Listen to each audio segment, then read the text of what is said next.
Isn't it That- beautiful? That's beautiful. Guess who else likes to play the banjo? Who? Richard Steele. Are you serious? Yeah, we have to get you guys together. Yeah, for sure. I haven't been playing very long, but I'd love to. My nephews play guitars, and it's easier and more fun to play with somebody. Yes, absolutely. Hey, Scott, how are you? I'm good. How are you? Good to see you. Thank you for agreeing to do this. No problem. Okay, so I think it's 1 o'clock, so why don't we just go ahead and get started? I would first like to begin by welcoming you. Thank you for being here. And what I would like to say is that whatever you want to say, it's open to me. I would love to have you just share your ideas and thoughts. What's going on with your positions with the ARC of Eastern Connecticut? First of all, let's begin with introductions. Kathleen Stauffer, tell me about yourself. Well, my name's Kathleen. I'm CEO of the ARC Eastern Connecticut, which is an agency serving about 1,000 people in Eastern Connecticut. And we were founded by parents whose children in those days were not welcome in our public schools. And so our goal is to advocate for full inclusion and fair treatment for people with intellectual and developmental disabilities. Well, great. And how long have you been with the ARC? 10 years. 10 years. That's amazing. Seems like it's been longer. Well, it certainly has been interesting. And you were one of the first people I met when I was working with the ARC. I think you were on the board back then. Yes, yes, And yes. you've been on the board multiple times, and you'll probably be on the board again. Oh, good. Glad to hear that. And tell me, Scott, about yourself. Scott Kadey. Yeah, I'm the ARC Eastern Connecticut's Chief Information Officer. So I'm in charge of all the tech and all the design as well. Well, there's a team of about 9 of us now that we need to support, from auditing to help desk to hardware and software. So yeah, I've been working with Kathleen. I got to the ARC 6 months before she did. Oh, okay. All right. Very good then. So CIA, huh? We're just talking Chief Information Officer. That's a different connotation than what we usually think of. So let's CIO. Sorry, CIO. Okay, Yeah. Sorry. I haven't had my afternoon espresso yet. Okay, so Kathleen, tell me about what is going on currently with ARC of Eastern Connecticut. I know you have multiple programs, multiple locations. How do you keep all these balls juggling up in the air? I have a great team. Oh. And we now have a 5-member C-suite, and we've got people who are really independent, very creative, very thoughtful. And so really, I think a person's only as good as their team, and ours is wonderful. Okay. Nice people, good people, smart people. And hardworking people and dedicated. Very, yeah. Well, you know, I think one of the things we have in common is we all love to work. We all love our jobs. And, you know, sometimes people come to the ARC Eastern Connecticut and it doesn't work for them because we're all self-starters. And people don't really tell you what to do. We laugh a lot. We have a great time. And sometimes people think that that's what it's all about. But in fact, we all work at breakneck pace all the time. And the humor and the levity is kind of what keeps us connected as a team and really makes it fun to come back every day, along with, you know, the fact that we just really believe in what we do. Absolutely. Well, so important. And today we're talking about turning disability into ability. And Scott, feel free to jump in at any point. I'm not going to. I will. Yeah.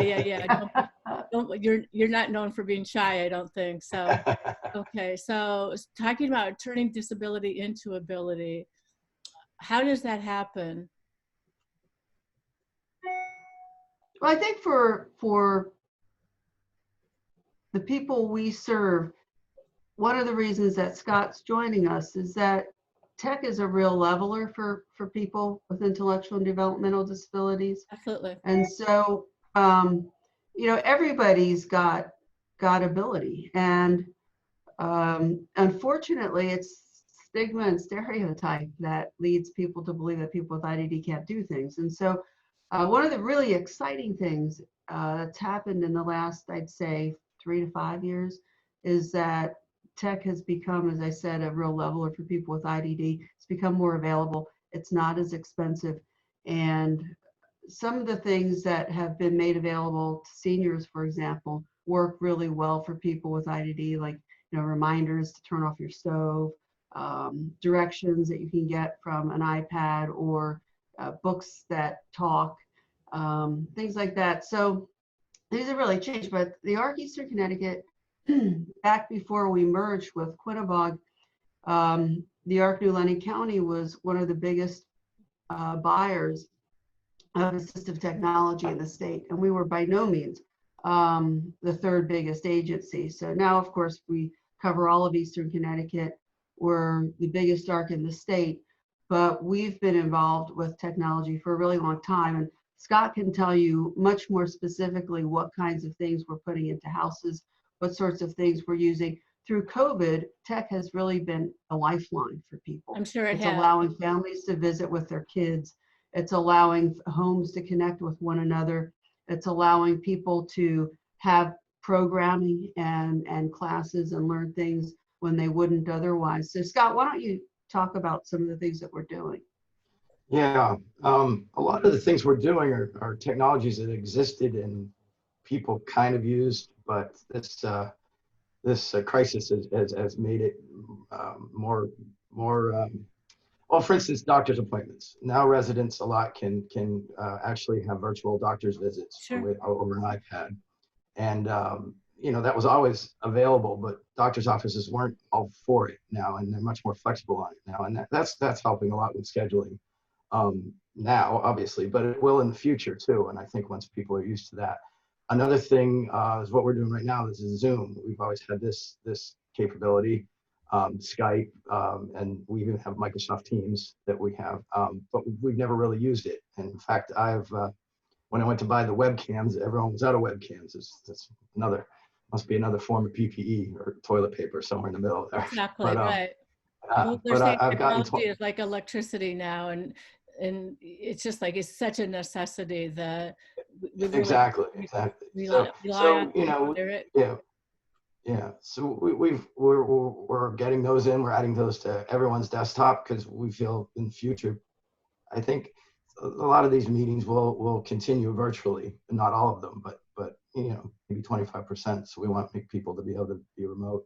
So in the homes, the very first thing we did, I was talking about thinking outside the box. This is actually thinking inside the box because everyone's stuck inside. The first thing we did was Lori, our chief of operations, idea to increase their entertainment options as much as we could. So we did simple thing. We called the cable companies and got as many movie channels and expanded channels as we could to their existing programs. We added Fire Sticks, Amazon Fire Sticks. We set one up for each home and got those installed, which is a quick sentence to say, but once you get 22 Fire Sticks in and have to get them all programmed, and then my techs have to go out and then safely go into each house, it was a longer project than I realized when I said, yeah, let's go ahead and do it. What's a Fire Stick? Scott, a Fire Stick, it's an Amazon Fire Stick. It's like Amazon Prime Video comes on it, and you can get Netflix on it. You can get any video on it. So just another way that they can watch more movies or TV programming. And then we never had, some residents had iPads, but we never had one specifically for the homes. It just never was something that was really needed. But now the homes do have them, and they have their own Zoom accounts, and they can talk to each other, and they're using other apps like apparently there's one called Zoom that's very popular that they just organically stumbled onto, and they use a lot. They meet in little subgroups and things like that. We also, are able outside of COVID to use technology, in an assistive fashion. So for example, if there was somebody who was a fall risk and the state mandated that they needed somebody to be on watch outside the room at night while they were sleeping in case they got up and fell down, we now are able to talk to the person who we're serving and say, would you prefer, rather than a person outside your room all the time while you're sleeping, would you prefer a technological solution? For example, a little alarm in the mat so that when you get up, somebody in the house who's working an overnight shift knows you stood up, and then they can check on you to make sure you don't fall down. Or you can get a beam technology where the person sits up and it alerts somebody that they might need help. So it's allowing people to be more independent without somebody always looking over their shoulder. People who maybe might have had trouble using the bus can take a phone or an iPad and get directions from here to there. Scott, I know you're putting some other stuff into houses.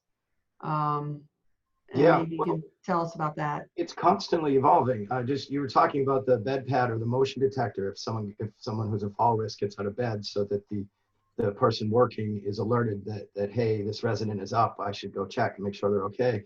Well, in an evolution of that, now we also have a smart plug hooked up with that. So when that bed pad, a smart plug. So when that bed pad triggers or the motion detector triggers, the smart plug turns on a lamp too. So this fall risk resident is up and not in the dark anymore. So, you know, when the staff gets there, they can see, and the staff can see. So we're always adding just little things, and it's always refining. Another thing we're looking into soon is fall detection in bathrooms where most of these accidents happen. So. And there's also, for example, you know, some people really want someone to come into the home and check on them, but not everybody really wants a staff person coming into their home on a regular basis.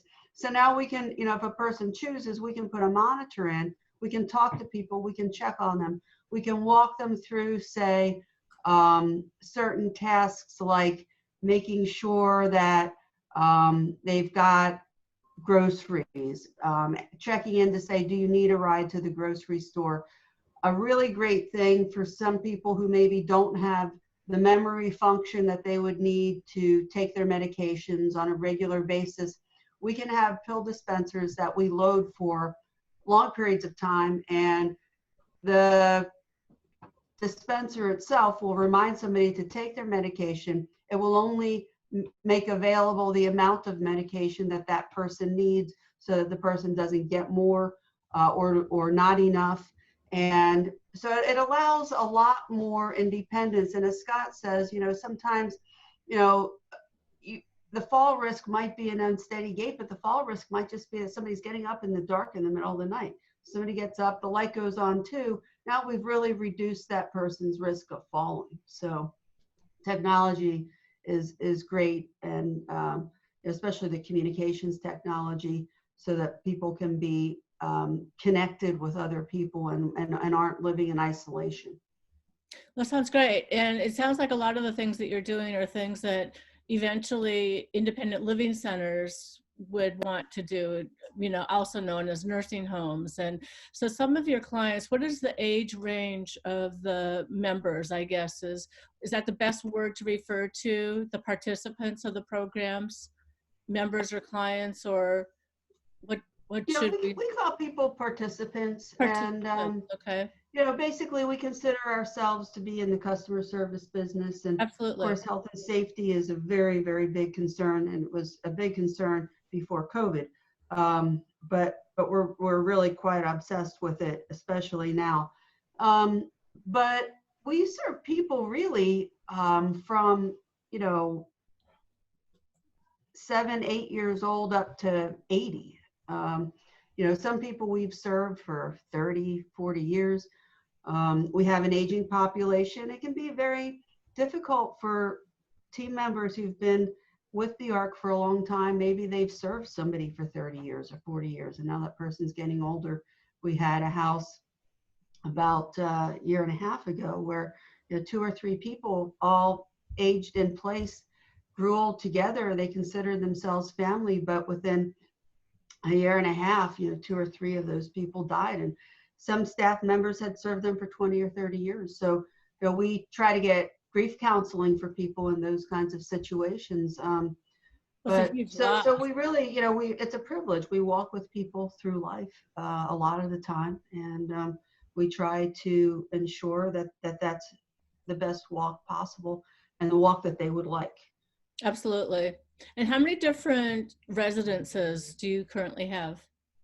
We've got 22 serving 93 people. So you can imagine at a time like this, just getting everybody fed is a health and safety issue of paramount importance. And And how are so, you doing that? well, it very carefully. Our chief operations and officer and quality officer, Lori Herring, who I think you've probably met and know, I know Lori. is really quite effective in logistics. And so what she did very early on was minimize risk, try to keep the house from having as little traffic as possible. When Scott's people go into these homes, they suit up with PPE just like they were a nurse or a medical professional or another team member who maybe is working in the home. And so we do not have people going out to grocery stores. Ordinarily, that would be a normal activity. Of People course. go to the grocery store, buy their own groceries, but now that's not the case. We buy in bulk from US Foods. House managers put in their orders, and that food is delivered outside the door by people wearing PPE. People with PPE receive it. And every Wednesday, everybody gets a family-style meal. A couple of weeks ago, Mike Bassetto at Philomena's sent over big pans of ziti and meatballs and salad. And we've had the people at KFC providing Kentucky Fried Chicken for everybody. And so people look for, we're trying to make sure that with things like food and entertainment and communication, that the homes do not feel isolated, that the people working in the homes do not feel that they're going into a bad situation. Our team has been remarkable in that, we've said the agency and the people we serve are only in our community, we're only as healthy as you are, the team member. And our team members have been incredible about taking themselves off shift if they were worried about infection, calling the nurses to have a conversation. Everybody gets a wellness check before they go into the house. So the way that everything from the way we deliver food and make sure people get fed, to the way we check on health and safety, to the way that we ensure that people's Fire Sticks are functional, their iPads are functional, and they're able to talk to their families. We are just making sure that that is a controlled event. And families have not, because of the governor's order, been able to see their loved ones, and that's becoming a very difficult challenge. And as I say, we're in the position to serve. And so we're now having the conversation, what does a social distancing family visit look like?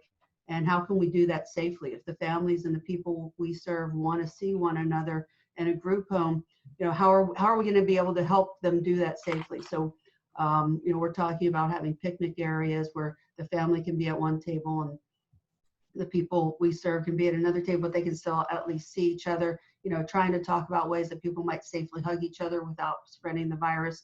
I know people are talking about maybe having a shower curtain in between with arms so that people can still hug. So this is getting, people are getting more creative as this thing rolls out, but it's also a real challenge for families. And people with IDD don't always cognitively or behaviorally have the same kinds of ability to understand or communicate their frustration. I understand. So that can be a real challenge. Right, right. Well, I love the idea that you're so creative and such a problem solver. And I mean that with both of you, Scott and Kathleen, where you just look at the problem not as a problem that you can't face, but one that you can figure out how to fix.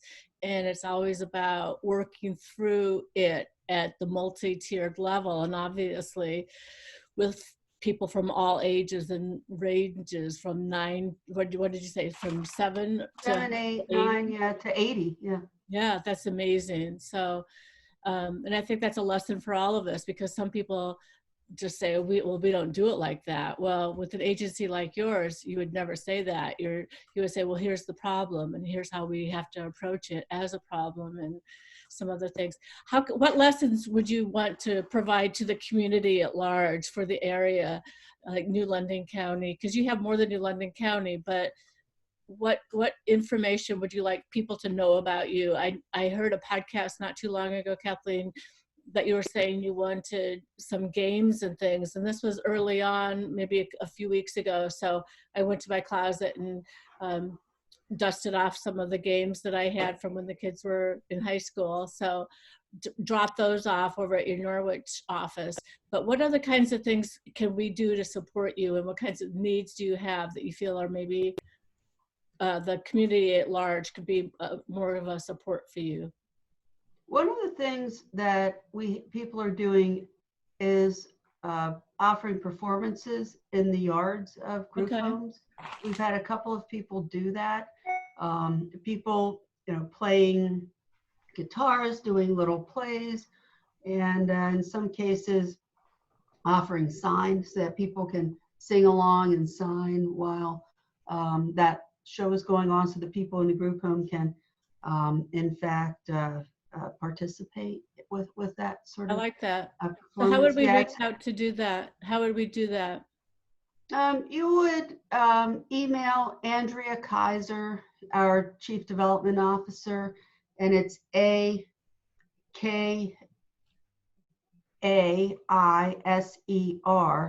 Kaiser, AKAISER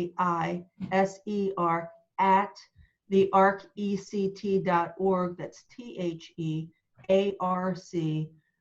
THEARCECT for Eastern Connecticut.org. Okay. And she'll tell you how she'll connect you with the people that you. Okay, let me repeat need that. to connect with. AKAISER at thearcect.org. Did I get that right? Okay. Yeah, Kaiser at thearcect.org. Because we did that for, I think my friends Marilyn and Debbie T, we went and did that for a friend of mine who turned 96 during COVID and just showed up at his doorstep with, I guess we had a drum and a guitar and I don't know what else, but just a sign and just said, happy birthday. Because he's all alone by himself. At least your folks have a group of people with whom they're living, but some people are all by themselves. And I really worry about the loneliness that people are experiencing during this time. So that's a great idea. And actually, Marilyn and Debbie did one performance for one of our group homes as well. Nice. Yeah. Well, I know people would be willing to do that again. So just let us know, and or I can reach out. I will reach out to Andrea, and that's one idea. Scott, do you have an idea? What's another thing that we could do as a community, perhaps? Were you asking for headsets to be donated, Kathleen? I thought for the iPads. The more iPads we use, the more competitive the noises get. So we do. So like earplugs and things that people might just have around. The over-the-ear regular plug-in ones. Yeah. Because if people have those around the house, every time you go on an airplane, you get another set, right? If people have multiple. Yeah. The simple things like that. It's a simple thing to donate. It's not costing anything, but it'd be very helpful. Yeah. Okay, that sounds good. I've got probably a handful around the house. I could be happy to drop those off. Other ideas? Well, people can always go online and just make a donation, especially if people don't really want to be out and about too much. And you just go to the arcect.org/donate, and you can make a donation. That's always very helpful. And one of the things we want the community to know is we like to give back. We believe in service, and so if you go to our website and you click on the Activities for You button, we have a whole page of everything from cooking classes to meditation to yoga, lots of fitness classes, tours of national parks.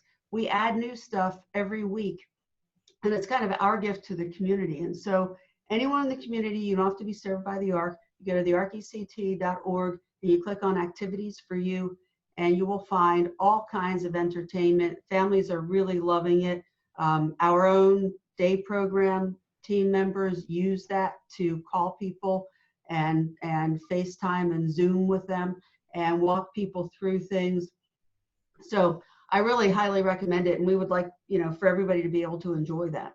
Well, I love that. I'm on the Board of Education in town. So certainly with a lot of our kids being at home rather than going into school, their virtual school experience, that's a great resource for them as well. So I would want to share that with my uh, fellow board members for uh, the town of East Lyme where I live. So those are great ideas. What else do you see as a possibility, and what's going on at the state level that we need to be aware of for legislation for the ARC that we can help with?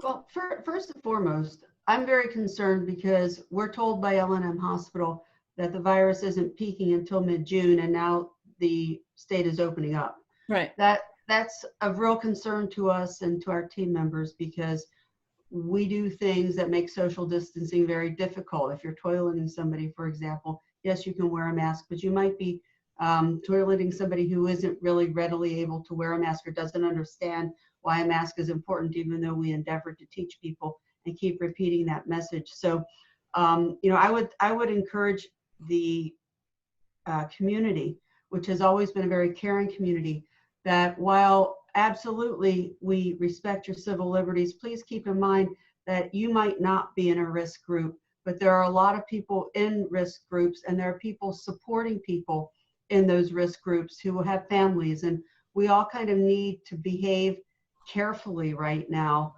if not for ourselves, but then for our neighbors. So I would ask people to be very cognizant of that and respectful around that. The other thing is, you know, when things get back, you know, when we get back to business at the legislature, we are very interested in taking that bottle bill and updating it. I don't know if you, Kate, I'm sure you take walks around town with Richard. You know, those nips are everywhere, and they're a scourge. We really need to ban them or put a 25-cent deposit on them. We need to expand the deposits. Southeastern Connecticut, Eastern Connecticut, this whole side of the state is just so beautiful, and everywhere you look, you just see trash, and we need to get that off the street. And what we know is stuff that does not have deposits on it is what you're finding by the side of the road. And if people are going to throw that trash out the window, then the people who pick it up should be rewarded, even if you collect it, get the redemption fees, and donate it back to charity. The reality is what we know is deposit fees work. In states like Michigan and Oregon, where they've gone up, they've really been able to address their trash problem. And I'd really like to see us do that in this state. We have a redemption center up north in Woodstock. Eastern Connecticut? Yeah, and so people with intellectual and developmental disabilities make minimum wage doing recycling. So right now that business is not profitable because the redemption fees do not cover costs. Right. And so we'd like to do well by the environment and do good for people with IDD. And really, that would be a tremendous thing if the public could get behind that for us. Wouldn't cost them a dime, but it could surely change lives, and it could make our whole, this whole eastern side of the state a lot cleaner. I agree. And I've been involved with a number of neighborhood cleanups or area cleanups, and we joke, like, how many nips do you think we'll find today? And you know, we could probably have quite a party if we brought all those empty nips bottles together, and it's amazing what you'll find. What ideas do you have, Scott? How can we help you besides the earbuds? Oh, Kathleen supplies me with almost everything I need. I forget. I like that answer. That's a very diplomatic answer. If anyone has any apps that, you know, there's so many applications out there that are helpful that we don't have time to find them all. If people are stumbling across apps that they find work really well for them in certain situations, we would love to hear about it. You could email that to Andrea as well, and we can follow up on it, because that would be really helpful. Okay. You know, a lot of times only 6 or 7 people or a small little group knows how something works, and we never get to hear about it. So that would be really great. Okay. Because I used to do a lot of my, as a speech pathologist, I used to do a lot of my therapy using apps that I found that were just so helpful. And but there's a lot to wade through. So, you know, you find exactly. And people there's a good one. We love to hear about it. Yeah. Okay. Yeah. And people just respond to it. So yeah. amazingly. It was almost like it was miraculous to see the difference and the quickness and the response and helping to kind of forge through a bump that might not be able to be mounted otherwise. Yep. Okay. So this is really helpful. I think, the bottle bill, you don't think necessarily, and I know that that would be such an important thing for you, but definitely it is. But what about the cooking? You guys used to make some, I remember, delicious cookies and things like that. And are your operations going to be up and functioning again? Absolutely. We've got our micro businesses, now that we're the ARC Eastern Connecticut, we've got multiple micro businesses. The cookie operation we've got our accounts suspended right now, but all of our vendors have reassured us that they would be ready, willing, and excited to sell the cookies again as soon as we can be up and running safely, and the people we serve are able to be out and about delivering those cookies again. We're in over 20 locations with our Classic Crunch chocolate chip cookie. Our redemption center up in Woodstock, all the 11 bins are accepting donations now. We had suspended that a little bit, but we will be resuming operations at the redemption center in Woodstock. And we also have an emporium, which is a thrift shop. And so we're not accepting donations right there right now at that location. However, we will be running the thrift shop again. Actually, these are really brisk businesses that show great promise in terms of helping to not just support the mission and train people for jobs while paying minimum wage or better, but they also show potential for kind of shoring up the bottom line of the ARC Eastern Connecticut in tough times, because they do have revenue goals that we're meeting regularly, and they are either moving toward break even, or they're at break even, or they'll be at break even soon. And of course, the goal is to move all of these to profitability. And our lawn crew is functioning. People are driving to jobs separately and then doing lawn work at social distance. So we are operating the lawn crew. The others are in suspension, but we'll be all up and running as soon as possible. We all, I think, hope sooner rather than later. Yeah. Well, and you did aquaponics, was it? And then you had a farm stands as well. Is that going to be? I don't know that we have the infrastructure to run quite so many businesses. We were running, originally as New London County, we had the cookies, we had aquaponics, and we had a farm stand. And we had originally been doing a wide array of cooking and catering and things like that.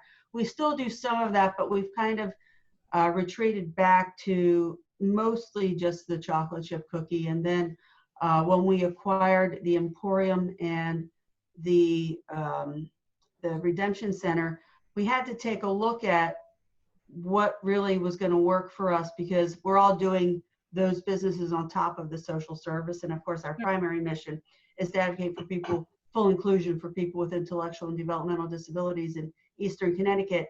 And so running a business is certainly supportive of that, but we all have other tasks that we have to make happen. So we are down to the lawn crew, the Redemption Center, the Emporium, and the cookie business, because those show really extraordinary promise for not just training people for jobs and moving people into jobs, but also for profitability. And we still have aquaponics. That the lawn crew continues to work with aquaponics. We actually have people we serve who've offered to keep the aquaponics running, and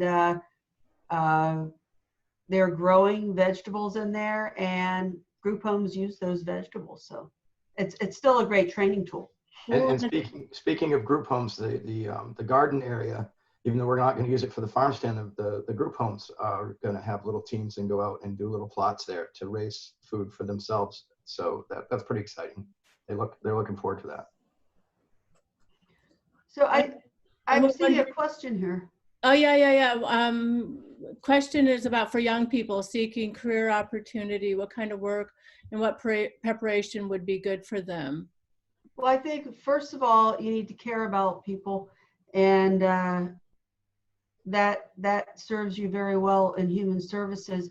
We run a summer camp under ordinary conditions every summer. We have, 3 or 4 stints of summer camp, and people wanting to get into this line of work, if you're a high school junior or senior and you would like to give this profession a try, we would love to have you as a camp counselor.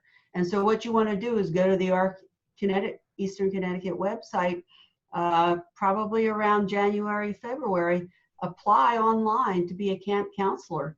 And we'd love to have you join us at camp. And it's a beautiful, you get to live down at Camp Harkness during the week. You can go home on the weekends if you're local.